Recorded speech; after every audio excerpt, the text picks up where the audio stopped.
कैसे हैं आप लोग? तो आज हम लोग फिर से अपना जो मॉडल पेपर है क्लास 10th का वो सॉल्व करेंगे यहाँ पर।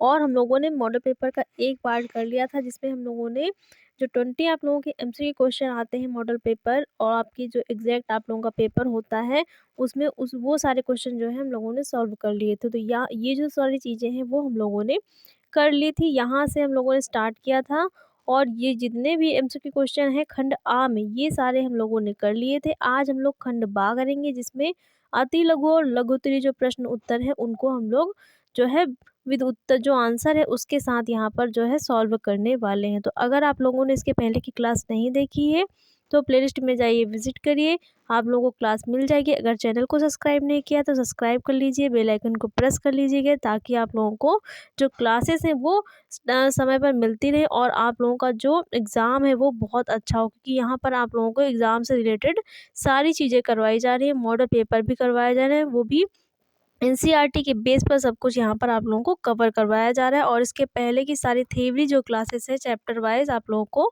मिल जाएंगी प्लेलिस्ट में। तो अगर आप लोगों ने नहीं देखी है तो प्लेलिस्ट में जाइए, देख लीजिए, आप लोगों को बहुत ज़्यादा हेल्प हो जाएगी। तो आज हम लोग यहाँ से करेंगे, खंड बा से करेंगे। और इसमें जो निर्देश दिए हैं उसको पहले पढ़ लेते हैं। खंड बा में प्रश्न संख्या 21 से 26 तक अति लघु उत्तरीय प्रश्न है। प्रत्येक प्रश्न का उत्तर अधिकतम 25 शब्दों में दीजिए। मतलब खंड आ में केवल आप लोगों के जो बहुविकल्पी प्रश्न आते हैं वो होते हैं और खंड बा में जो अति लघु उत्तरीय होते हैं और लघु उत्तरीय होते हैं वो सारे आते हैं और साथ ही दीर्घ उत्तरीय जो होते हैं वो भी खंड बा में होते हैं। तो प्रश्न संख्या 21 से 26 तक अति लघु उत्तरीय प्रश्न है। प्रत्येक प्रश्न का उत्तर अधिकतम 25 शब्दों में देना होता है और जो प्रत्येक प्रश्न है वो कितने अंक का होगा? 2 अंक का होता है। तो जो अति लघु उत्तरीय होते हैं वो जो प्रश्न होता है वो एक प्रश्न 2 अंक का होता है और प्रत्येक प्रश्न का उत्तर जो कम से कम लिखना है आप लोगों को 25 शब्दों में लिखना है, इससे ज़्यादा नहीं लिखना है। तो पहला जो अति लघु प्रश्न है वो है आप लोगों का, बजट बनाने का मुख्य उद्देश्य क्या है? क्वेश्चन पूछ रहा है कि बजट बनाने का मुख्य उद्देश्य क्या है? पारिवारिक बजट बनाने का मुख्य उद्देश्य परिवार की आय के अनुसार व्यय का नियोजन करना है। तो बजट बनाने का मुख्य उद्देश्य क्या होता है? बजट बनाने का मुख्य उद्देश्य परिवार की आय के अनुसार व्यय का नियोजन करना होता है। अगला क्वेश्चन है पर्यावरण प्रदूषण के कारण लिखें। दूसरा क्वेश्चन पूछा गया है पर्यावरण प्रदूषण के कारण बताने हैं यहाँ पर कि कौन कौन से कारण जिससे पर्यावरण प्रदूषित होता है। पर्यावरण प्रदूषण के प्रमुख कारण निम्न हैं। पहला है वायुमंडल में कार्बन डाइऑक्साइड की मात्रा का बढ़ जाना। दूसरा है घरेलू अपमार्जकों का अधिकाधिक प्रयोग। अगला है वाहित मल का नदियों में गिरना। और नेक्स्ट है आप लोगों का औद्योगिक अपशिष्ट तथा रासायनिक पदार्थों का विसर्जन। तो ये सारे कारण हैं जिनके कारण जो पर्यावरण है वो प्रदूषित हो जाता है। अगला क्वेश्चन है चेक कितने प्रकार के होते हैं। तो पूछा गया है यहाँ पर चेक के प्रकार जो होते हैं वो पूछे गए हैं। चेक कितने प्रकार के होते हैं? चेक मुख्यतः कितने प्रकार के होते हैं? 5 प्रकार के होते हैं। पहला है वाहक चेक, दूसरा है रेखांकित चेक, तीसरा है आदेश चेक और चौथा है गिफ्ट चेक और लास्ट है आप लोगों का यात्री चेक। तो वाहक चेक को बियरर चेक भी कहते हैं, रेखांकित चेक को क्रॉस चेक कहा जाता है, आदेश चेक को ऑर्डर चेक कहा जाता है और गिफ्ट चेक जो होता है इसको उपहार चेक भी कहा जाता है। साथ ही जो यात्री चेक होता है इसे ट्रैवलर चेक के नाम से भी जानते हैं। तो चेक कितने प्रकार के होते हैं? 5 प्रकार के होते हैं और ये अति लघु उत्तरीय प्रश्न है। तो यहाँ पर केवल जो भी चीज़ें पूछी जा रही हैं बस उनको जो है जैसे पूछी जा रही है वैसे लिख देना है, सटीक आंसर लिखना है, क्योंकि आंसर आप लोगों को केवल जो क्वेश्चन में जो नंबर है वो 2 नंबर का है और साथ ही आंसर लिखने के आपको 2 नंबर ही मिलेंगे। तो बहुत ज़्यादा चीज़ें नहीं लिखनी है और 25 शब्द के अंदर ही जो आंसर है आप लोगों को दे देना है। अगला क्वेश्चन है मोच के लक्षण लिखिए। पूछा गया है मोच के लक्षण कौन से हैं? तो संबंधित अंग में सूजन, मांसपेशियों में खिंचाव। मोच के कौन कौन से लक्षण देखने को मिलते हैं? तो मोच लग जाने पर क्या होता है? संबंधित जो अंग होता है इसमें सूजन आ जाती है, साथ ही वहाँ की जो मांसपेशियां होती है उनमें खिंचाव आ जाता है और जिस स्थान पर मोच आई हुई होती है वो स्थान कैसा हो जाता है? तो वहाँ पर क्या होता है? वहाँ पर थोड़ा सा जो नीलापन है वो भी आ जाता है। तो ये सारे जो मोच के लक्षण देखने को मिलते हैं और वहाँ पर दर्द होता है, सूजन भी रहती है। तो ये सारे जो लक्षण होते हैं वो मोच में देखने को मिलते हैं। अगला क्वेश्चन है रोग प्रतिरोधक क्षमता क्या है? क्या पूछा गया है कि जो रोग प्रतिरोधक क्षमता है वो क्या है? विभिन्न रोगाणुओं से लड़ने वाली शरीर की क्षमता को रोग प्रतिरोधक क्षमता कहते हैं। तो शरीर में जो विभिन्न रोगों से लड़ने की क्षमता है वो क्षमता क्या, कौन सी क्षमता कहलाती है? रोग प्रतिरोधक क्षमता कहलाती है। शरीर में विभिन्न रोगाणुओं से लड़ने वाली जो क्षमता होती है वो कौन सी क्षमता कहलाती है? रोग प्रतिरोधक क्षमता कहलाती है। अगला क्वेश्चन है, भोजन विषाक्तता के कारण लिखिए। पूछा गया है कि भोजन विषाक्तता के कारण कौन कौन से हैं, तो वो कारण यहाँ पर बताने हैं।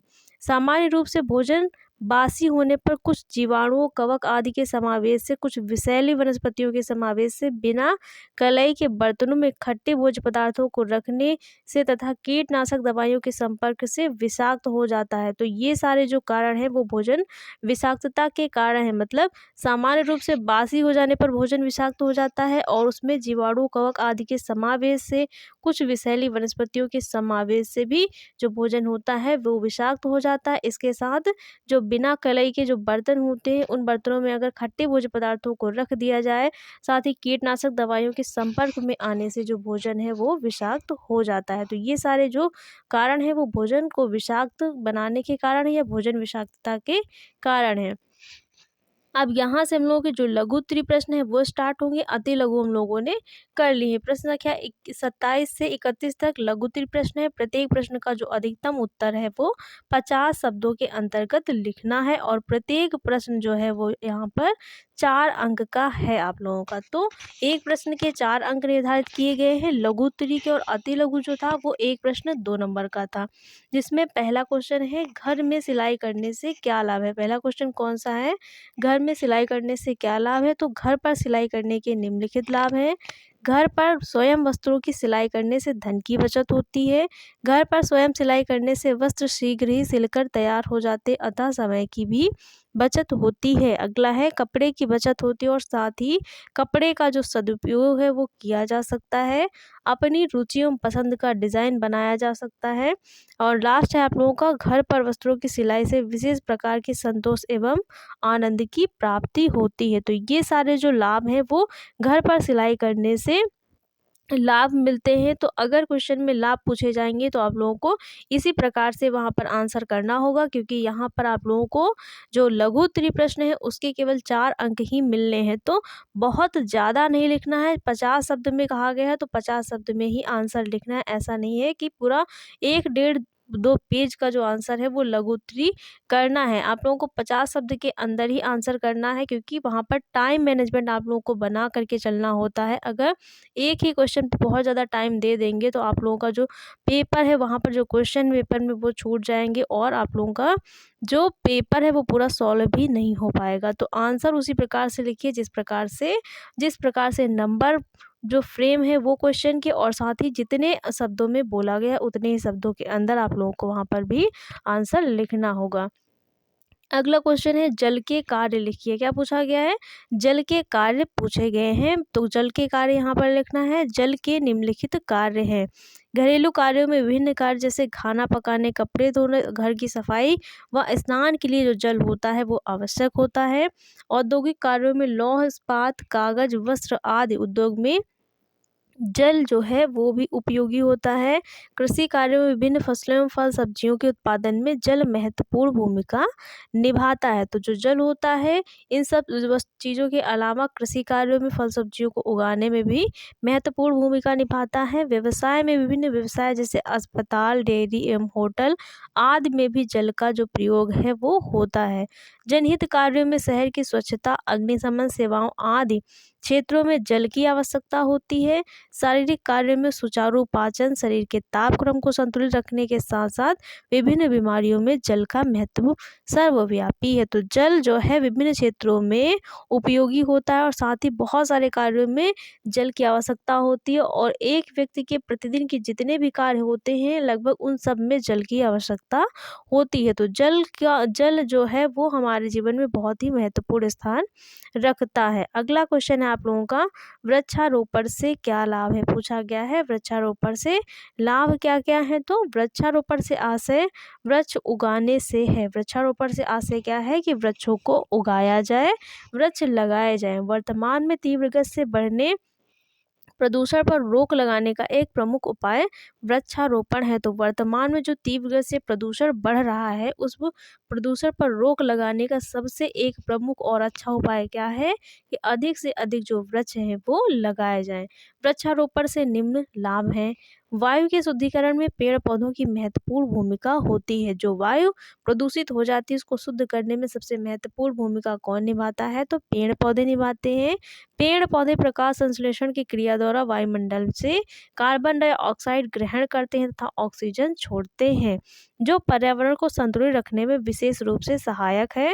वृक्षारोपण से मृदा के अपक्षय एवं अपरदन की संभावना कम रहती है। जितने ज़्यादा वृक्ष होंगे उतना ज़्यादा जो मिट्टी का कटाव है वो नहीं होता, मिट्टी अपने स्थान पर रहती है। वृक्षों की जो जड़ें होती हैं वो मिट्टी को पकड़ कर रखती हैं, मिट्टी को बहने नहीं देती, उसका अपरदन नहीं होने देती हैं। साथ ही बाढ़, सूखा जैसी प्राकृतिक आपदाओं के नियंत्रण में वृक्षारोपण विशेष रूप से सहायक होता है।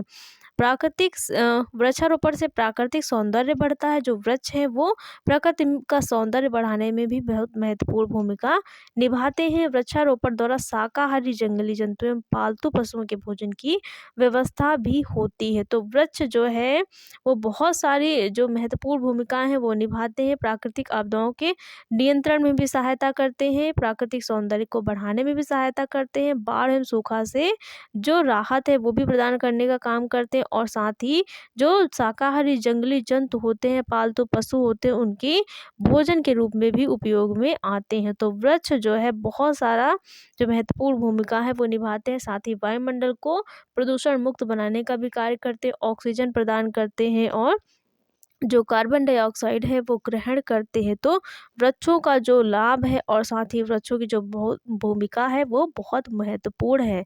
तो यहाँ तक जो मॉडल पेपर है गाइस हम लोगों ने पूरा कंप्लीट कर लिया है। कल हम लोग जो है विस्तृत उत्तरीय प्रश्न करेंगे और आप लोगों के पेपर में टोटल 6 प्रश्न आते हैं विस्तृत उत्तरीय, जिसमें से आप लोगों को 3 करने होते हैं। तो आज हम लोगों ने अति लघु और लघु उत्तरीय जो प्रश्न है वो कर लिए हैं। आप लोगों का आधा जो पेपर है मॉडल पेपर वो सॉल्व हो चुका है। अब केवल विस्तृत उत्तरीय प्रश्न बचे हैं जो हम लोग नेक्स्ट क्लास पे करेंगे।